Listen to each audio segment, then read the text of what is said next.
اس آیت پر غور کیا جائے کہ جو لوگ لغویات میں پڑ جائیں گے ان کی صلاحیتیں، ان کا مال، وہ بجائے اللہ تعالیٰ کے بتلائے ہوئے مصارف پر خرچ ہونے کے ان کی جان، ان کا مال اللہ تعالیٰ کے احکام کے خلاف استعمال ہوگا۔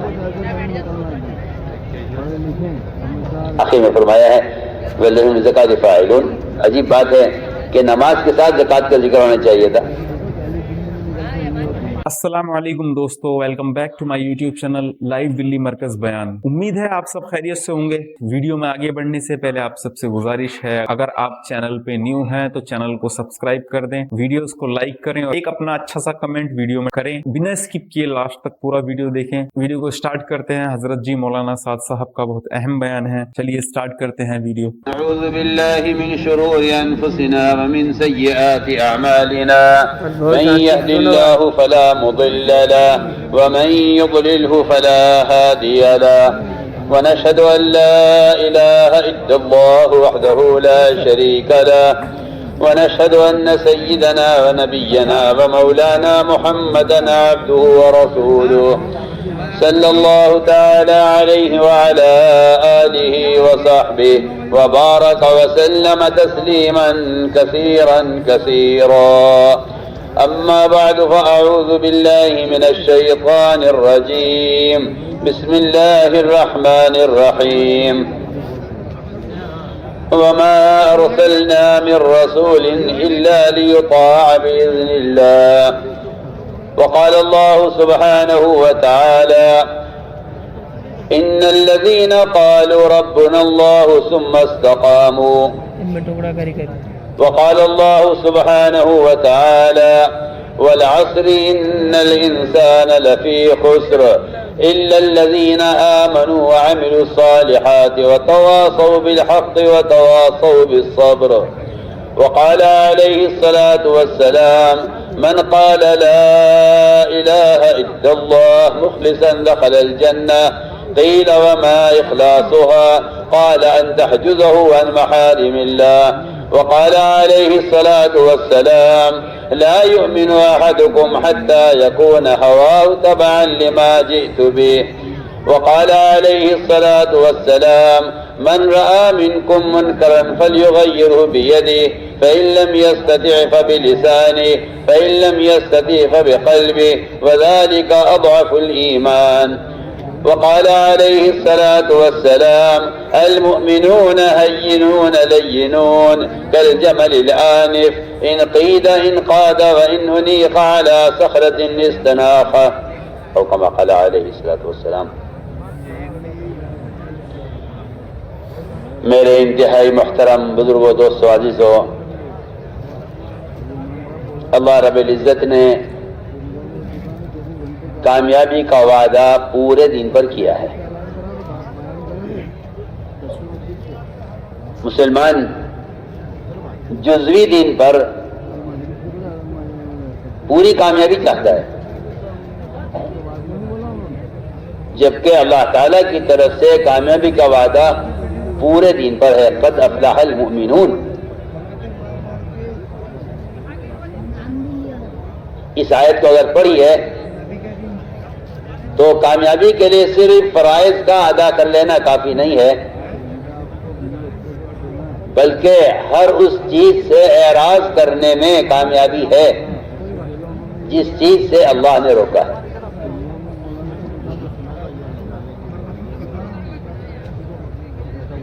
اس میں نماز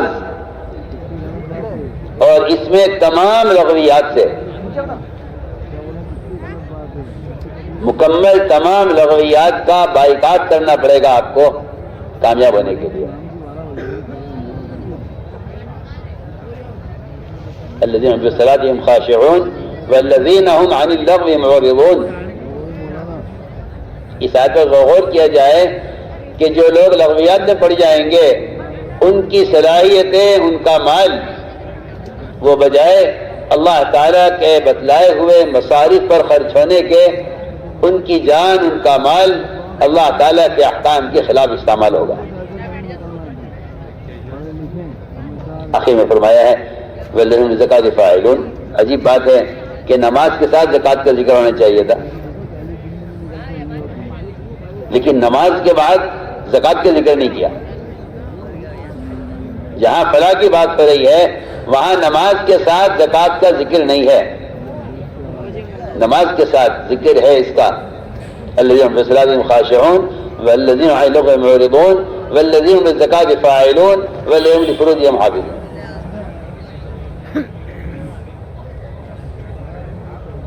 میں بہت بنیادی بات عرض کر رہا ہوں کہ جزوی دین پر چلنے والا آپ صلی اللہ علیہ وسلم کے زمانے کا منافق بھی جزوی دین پر چلتا تھا۔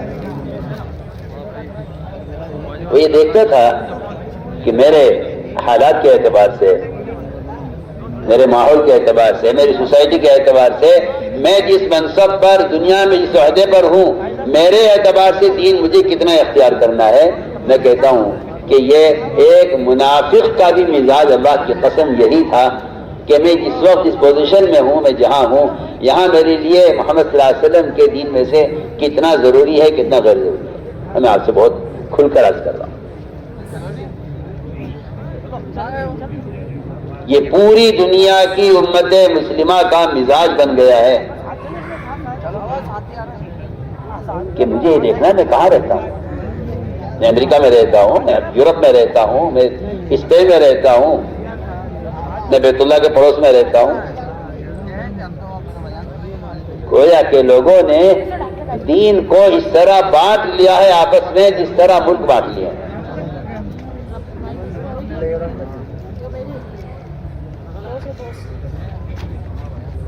آپ دیکھیے، آپ سب سے پہلے غور کرتے ہیں کہ میں جس پوزیشن میں ہوں، اس پوزیشن میں میرے لیے اسلام کے کون کون سے احکام، میں اپنی اس پوزیشن میں کون سے احکام اختیار کر سکتا ہوں۔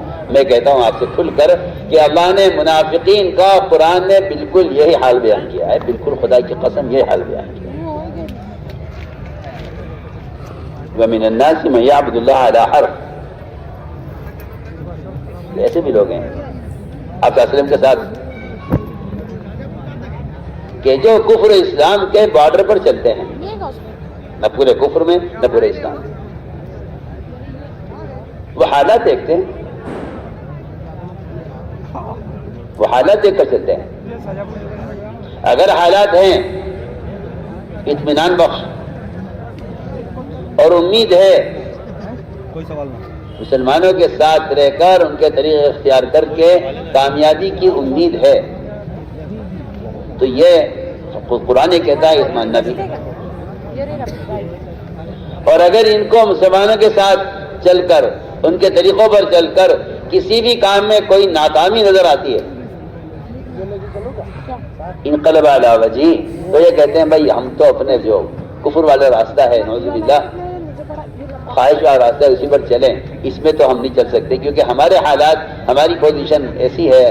آج میں صاف کہتا ہوں، مسلمان کی زبان پر یہ بات عام ہے، فلاں سنت میں عمل نہیں کر سکتا، اس لیے کہ میری پوزیشن ایک آپ کی طرح نہیں ہے، میں فلاں سنت پہ عمل نہیں کر سکتا کہ میرے حالات آپ کی طرح نہیں ہیں۔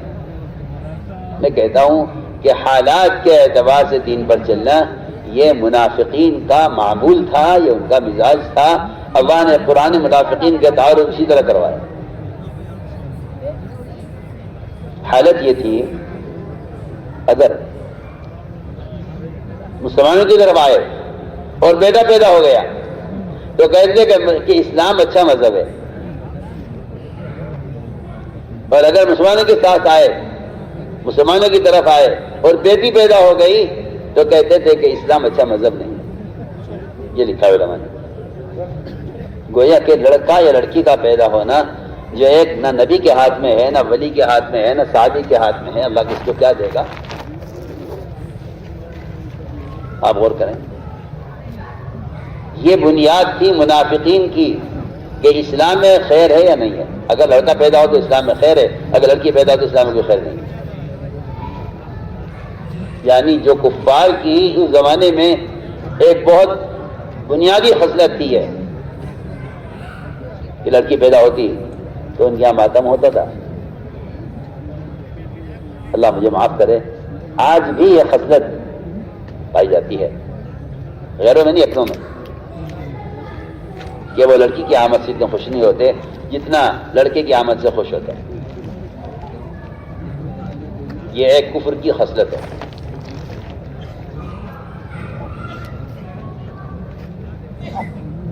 حالانکہ اللہ تعالیٰ نے قرآن میں جہاں اولاد کے دینے کا اور اولاد کے عطا کرنے کا ذکر کیا ہے، وہاں لڑکی کو اللہ نے قرآن میں مقدم کیا ہے۔ یہب لمن یشاء اناثا ویہب لمن یشاء الذکور۔ آپ غور کریں اس آیت پر، اللہ تعالیٰ نے لڑکے کو مقدم نہیں کیا۔ مسلمانوں کے اندر سے اس بات کو ختم کرنے کے لیے کہ تم یہ مت سمجھنا کہ لڑکا ہو تو بہتر ہے، یہ کفر کی خصلت ہے، مسلمان کی خصلت یہ نہیں ہے۔ میں ایک بنیادی بات عرض کر رہا ہوں کہ مسلمان کا کسی ملک میں، کسی شہر میں، کسی گاؤں میں، کسی آبادی میں یہ سوچنا کہ میرے حالات کے اعتبار سے میرے لیے دین کے کون کون سے احکام ہیں، میں کہتا ہوں بالکل یہ سوچ، مسلمان کی یہ سوچ ایمان کے خلاف ہے، نفاق کے مطابق ہے۔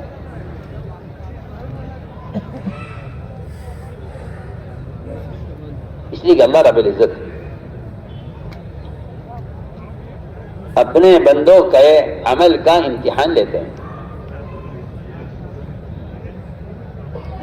کہ اب تک انہوں نے عمل کیا ہے، ہم دیکھیں تو صحیح کہ اگر ہم ان پر اچانک کوئی حکم لے آئیں تو یہ اس کو اپنی پوزیشن، اپنے حالات، اپنے ماحول کے اعتبار سے اس کا انکار کر دیتے ہیں، اس کو قبول کر دیتے ہیں۔ آپ میری بات کو توجہ سننا، اس لیے کہ اللہ تعالیٰ نے صاف کہہ دیا ہے قرآن میں کہ کیا مسلمانوں نے یہ سوچ لیا ہے کہ وہ آمنا کہتے ہی فارغ ہو جائیں گے، ہم ان کا ایمان کا امتحان نہیں دیں گے، بلکہ ان الذین قالوا ربنا اللہ، جو کہتے ہیں ہمارا رب اللہ ہے، ہم ان کو اس بات پر چھوڑیں گے نہیں، ہم یہ دیکھیں گے کہ ان کے اندر ہمیں رب بنانے پر استقامت بھی ہے یا نہیں۔ سنیں میں عرض کروں گا، ہمیں رب ماننے پر انہیں استقامت دی ہے یا نہیں، ہم استقامت کو جانچ کر دیکھیں گے کہ انہوں نے کہا ہے اللہ ہمارا رب ہے، انہیں اس پر استقامت ہے یا نہیں۔ استقامت کسے کہتے ہیں؟ آج کل لوگ استقامت کی دعا بھی کراتے ہیں، استقامت کے لیے خود دعا بھی کرتے ہیں۔ سوال ہے استقامت کسے کہتے ہیں؟ میں جو پہلے بات عرض کی تھی وہ یہ بھی کہتا ہوں کہ استقامت پورے دین پر چلنے کو کہتے ہیں۔ جو مسلمان پورے دین پر نہیں چل رہا ہے اس کو استقامت حاصل نہیں ہے، اس لیے کہ اللہ نے فرمایا ہے وَأَنِ اعْبُدُونِي هَذَا صِرَاطٌ مُسْتَقِيمٌ، کہ صراط مستقیم یہ ہے کہ تم میرے علاوہ میرے غیر کی بات نہیں مانو گے، یہ صراط مستقیم ہے۔ وَأَنِ اعْبُدُونِي، آپ یہ سمجھتے ہیں آیت کا مطلب یہ نکلے گا کہ تم میرے علاوہ کسی کو سجدہ نہیں کرو گے؟ بالکل غلط خیال ہے، اس لیے کہ عبادت صرف نماز اور سجدے کو نہیں کہتے، عبادت اللہ تعالیٰ کی فرما برداری کو کہتے ہیں، جس کا ایک عمل، جس کا ایک حصہ نماز ہے۔ واضح بات کر رہا ہوں، اللہ تعالیٰ کی اطاعت کا نام عبادت ہے، جس کا ایک جز نماز ہے۔ تو فرمایا کہ وَأَنِ اعْبُدُونِي هَذَا صِرَاطٌ مُسْتَقِيمٌ، تو یہ جاننا چاہتا ہے کہ صراط مستقیم کیا ہے، تو صراط مستقیم اللہ تعالیٰ کی کامل عبادت، کامل اطاعت اس کی۔ اگر اس نے اللہ تعالیٰ کے حکم کے خلاف اللہ کے غیر کی بات مانی تو اس نے اللہ کے غیر کو اپنا رب بنا لیا ہے، یہ بالکل قرآن میں حدیث میں صاف لکھا ہوا ہے۔ میں جو میری بات پہلے تھی وہ اب بھی ہے، میں یہی سب سیکھ سمجھانا چاہتا ہوں کہ جزوی دین پر چلنا استقامت نہیں ہے، کسی عمل پر مداومت، کسی عمل پر ہمیشگی، کسی عمل کو آدمی تھام کر رکھ لے، یہ کوئی استقامت نہیں ہے اور یہ عبادت بھی نہیں ہے۔ اب اس زمانے میں لوگوں میں یہ بات عام ہے کہ بھئی میں تو نماز کا بہت پابند ہوں، معاملات میں دھوکہ دینا، پیسے دبانا، یتیم کی زمین قبضہ لینا، یہ اس کی اپنی عبادت کی وجہ سے اسے اپنی عبادت پر اتنا فخر ہے کہ اس کو اپنے معاملات کی خرابی کی کوئی پرواہ نہیں ہے۔ نظر ہے اس کی اس پر کہ میری نماز بہت اچھی ہے۔ ایک آدمی کا معاملات بڑے اچھے ہیں، معاشرہ خراب ہے۔ ہم عرض کرنا چاہتے ہیں کہ عبادت کا تصور صرف نماز تک محدود ہو کر رہ گیا ہے، اس تصور کو توڑنا چاہیے۔ اور عبادت، امام غزالی رحمۃ اللہ علیہ تو فرماتے ہیں کہ 10 چیزیں عبادت ہیں: نماز، روزہ، حج، زکوٰۃ، ذکر، تلاوت، دعوت الی اللہ کی یہ مبارک محنت، تجارت، پڑوسیوں کے حقوق، اور ہر کام میں اپنی شکل لباس سے لے کر منہ میں لقمہ لینے تک ان سارے کاموں کو سنت کے مطابق کرنا، یہ بھی عبادت کے اندر داخل ہے۔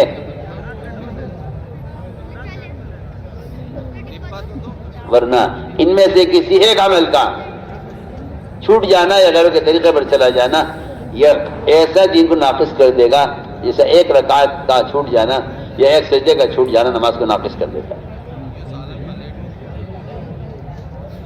تو میں نے عرض کیا کہ عبادت کسی ایک عمل پر مداومت، اس کو عبادت نہیں کہتے۔ عبادت پورے دین پر چلنے کا نام ہے، استقامت پورے دین پر چلنے کا نام ہے۔ میں نے عرض کیا ہے ابھی کہ جو شخص اللہ تعالیٰ کے حکم کے مقابلے میں اللہ کے غیر کی بات مانتا ہے، اس نے اللہ کے غیر کو اپنا رب بنا لیا ہے۔ یہ معمولی بات نہیں ہے۔ اگر واقعی کوئی غور کرے اس کو تو یہ بات بہت سخت بات ہے، لیکن اللہ تعالیٰ نے فرمایا ہے، قرآن میں بھی ہے، حدیث میں بھی ہے۔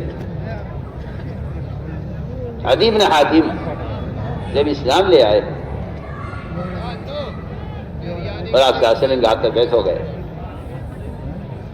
انہوں نے ایک بات عرض کیا، رسول اللہ صلی اللہ علیہ وسلم، یہ سمجھ میں نہیں آتا کہ اللہ تعالیٰ نے قرآن میں ہمیں الزام کیوں دیا ہے اتخذوا احبارهم ورهبانهم اربابا من دون اللہ، کہ یہود و نصارہ نے اللہ کے مقابلے میں اپنے علماء اور مشائخ کو، اپنے پوب اور پادریوں کو اللہ کے سوا رب بنایا ہوا تھا، ہم نے کبھی اللہ کے غیر کو رب نہیں بنایا، یہ الزام کیوں ہے قرآن میں ہم پر؟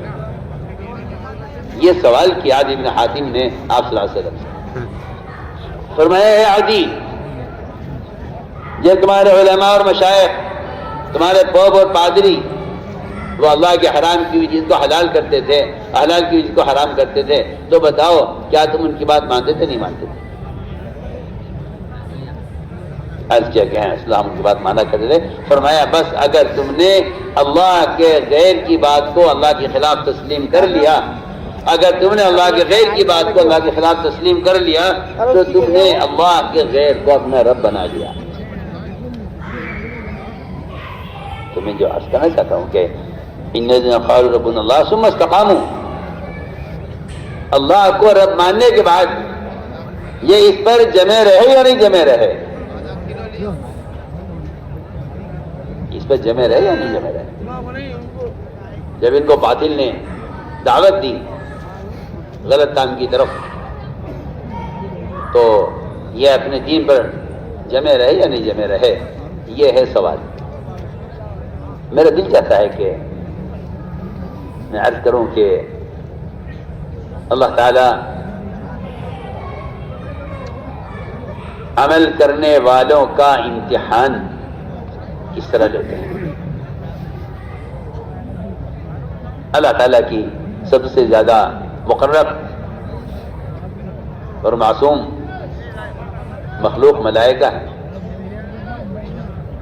انہیں کے درمیان ابلیس بھی عمل میں بھی آگے، علم میں بھی آگے.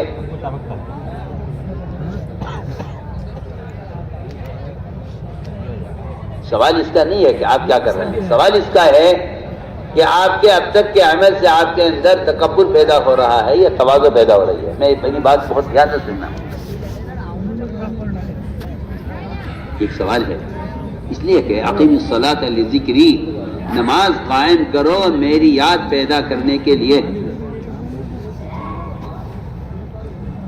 نماز پر یہ دیکھا جائے گا کہ اس نماز کے راستے سے آپ کو اللہ تعالیٰ کی یاد، اس کے احکام کو پورا کرنا، اس کا جذبہ، اس کی استعداد کتنی پیدا ہو رہی ہے اندر. یہ سوال اس لیے اس لیے میں نماز پڑھتا ہوں، سوال اس بات کا ہے.